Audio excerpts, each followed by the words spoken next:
हरियाणा के पानीपत के रहने वाले अनिल कुमार अपने परिवार के साथ आर्मी क्षेत्र में ही सरकारी आवास में रहते थे। लांस नायक अनिल की 21 मार्च 2018 को कैंट थाना क्षेत्र के सदर बाजार में दिन दहाड़ी गोली मारकर हत्या कर दी गई।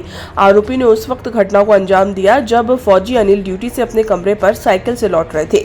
आरोपी ध्रुव चौधरी ने पीछे से तमंचे से गोली मार दी और जैसे ही वह जख्मी होकर सड़क पर गिरे, एक गोली और मारकर हत्या कर दी। पुलिस ने अनिल की हत्या के आरोप में ध्रुव और उसके बड़े भाई राजेश चौधरी को गिरफ्तार कर जेल भेज दिया था। तब से मामला कोर्ट में विचाराधीन था। देखिए, बड़ा गंभीर मामला था और उस मामले को देखते हुए इस केस की जो ट्रायल है उसको पुलिस की तरफ से भी पहले काफ़ी समय से फॉलो किया जा रहा था। एक बहुत अच्छी बात ये भी है कि इसमें जो एसोसिएशन के लोग यहाँ पर खड़े हैं, इन लोगों ने भी इसको फॉलो किया। अक्सर घटना होने के बाद में पब्लिक का एक महत्वपूर्ण ग्रुप है ये, और ये लोग उससे नहीं जुड़े रहते, पर इन लोगों ने जुड़ के उन्होंने भी फॉलो किया। पुलिस ने भी गवाह सही समय पे प्रस्तुत किए, और मैं जो हमारे पैरोकार है, जो कोर्ट मुहर्रर है, उनको भी ये कहूँगा कि हाँ, उन्होंने भी अच्छा काम किया कि उन्होंने समय समय पर कौन से गवाह आने हैं, उनको कब बुलाना है, अगली गवाही किसकी, उसका पूरा शेड्यूल याद रख के सबको बुलाना एक महत्वपूर्ण काम किया। सरकारी वकील जो लगे थे, उन्होंने भी एक अच्छा इसमें अच्छे तरीके से कोर्ट के सामने केस को प्रस्तुत किया, और मुझे लगता है कि माननीय न्यायालय के समक्ष अगर सभी गवाहों को, सभी सबूतों को रख के अगर कोई सज़ा होती है तो वो समाज में एक अच्छा मैसेज देती है कि हाँ, न्याय किया जाता है और जो अन्याय कर रहे हैं उन लोग के खिलाफ कार्रवाई भी होती है। तो ये एक उसका अच्छा उदाहरण है, और मुझे लगता है इसका एक अच्छा परिणाम भी जनपद में जाएगा। ये माना जाए सर, ऑपरेशन कन्विक्शन के तहत ये पूरी सजा? हाँ, ऑपरेशन कन्विक्शन में हम लोगों ने केसेस चिन्हित कर रखे, जिसमें ये केस भी चिन्हित था।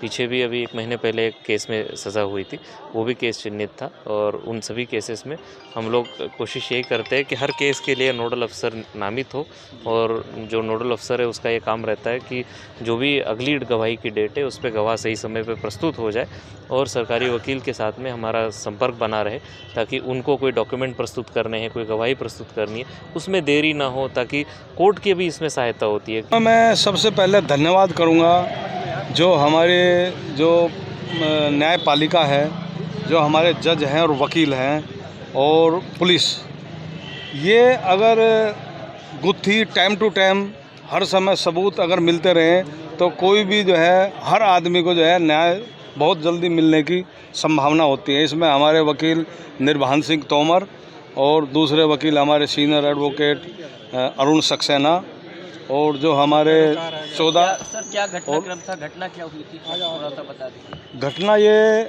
21/3/2018 को एक जाट रेजिमेंट सेंटर का एक सैनिक था, सिपाही लहसनायक अनिल, उसको 1:45 बजे दिन में शंकर हिलवाई के सामने सदर बाज़ार में उसको निर्मम उसकी गोली मारकर हत्या कर दी गई थी। आज इस मामले में क्या सजा सुनाई गई है? आज इस मामले में ये 2 भाई थे, ध्रुव चौधरी, राजेश चौधरी। ध्रुव चौधरी को फांसी का आदेश हुआ है और राजेश चौधरी को आजीवन कारावास। बताया जा रहा है कि फौजी अनिल कुमार के एक साथी की पत्नी से राजेश चौधरी ने छेड़छाड़ की थी। इसकी शिकायत अनिल ने राजेश से की। इस दौरान दोनों में विवाद हो गया। उसी विवाद में आरोप था कि अनिल ने राजेश के थप्पड़ जड़ दिए। उसी थप्पड़ की रंजिश में राजेश के छोटे भाई ध्रुव ने दिन दहाड़े अनिल की गोली मारकर हत्या कर दी थी। वर्ष 2021 मार्च 2018 की घटना है, जिसमें ध्रुव चौधरी द्वारा लांस नायक अनिल फौजी को दिन दहाड़े सरे बाजार दिन के 1:30 बजे गोली मार के हत्या कर दी। उसके 2 गोली मारी गई थी, एक गोली पीठ में मारी, दूसरी गोली उसके जबड़े में होकर पास हो गई। इसकी रिपोर्ट जाट रेजिमेंट के एक सैनिक द्वारा कराई गई थी, और उसके बाद से इससे एक तमंचा उसी दिन ध्रुव चौधरी से बरामद हुआ था और उसे जेल भेजा गया था। तब से ये मुकदमा विचाराधीन था। 5 साल के बाद इस केस में चार्ज बना। चार्ज बनने के बाद इन्होंने गवाहों को धमकाना शुरू किया, जिसमें गवाह कुलदीप सिंह और गवाह भरत सिंह सोलंकी और 2 गवाह गोमती चंद और महेश चंद परीक्षित कराए गए। कुल 11 गवाह परीक्षित कराए गए थे, जिन्होंने गवाहों को धमकाया। गवाहों ने एप्लीकेशन एसएससी महोदय को दी और न्यायाधीश महोदय को भी दी, तो उन्होंने संज्ञान लिया और जांच कराई गई, तो वो जांच सही पाई गई। बामुश्किल पैरवी करके ये साक्ष्य कराया गया। उनको आज एक अहम फैसला सुनाया गया है न्यायाधीश द्वारा, ज्ञान त्रिपाठी द्वारा।